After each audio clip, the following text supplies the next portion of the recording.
Falcon তারপরেও কি একটা কামব্যাক দেখাতে পারবে কিনা। এবার সিচুয়েশন যেন মুদ্রার অপর পাশে দুপাশেই যেন পরিবর্তন হয়েছে সিরিজের position.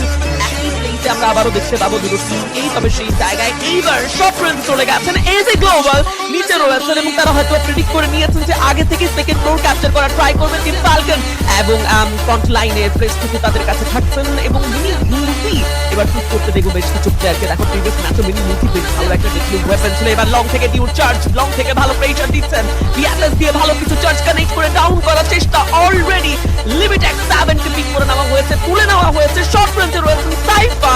I don't know but Saifa যদি এই মুহূর্তে ওকে ডাউন হয় তবে এটা চিন্তার বিষয় হবে, তবে নো সাইফা ডাউন হয়নি, সেই জায়গায় ডাউন করেছেন তিনি।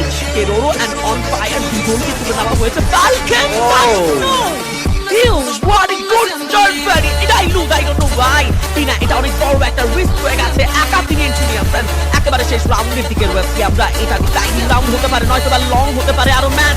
প্রিয়া ক্যারেক্টারটিকে প্রথমে ইউটিলাইজ করার ব্যাপারে ভাবছিলেন টিমগুলো, তবে হ্যাঁ সেই জায়গায় আগে থেকে এগিয়ে রাখা তিনও ক্যারেক্টার ইউটিলাইজ করে নিজেকে সেভ করে ব্যাপারে যেন লিমিট X7 বেশ পারদর্শী। তবে কেরোরো অন ফায়ার, দুজন হবে back to back down. Tina and limit X7 last two athletics a 2v4 battle and limit হবে ডাউন ব্যাক টু ব্যাক দুটো ম্যাচে বইয়া।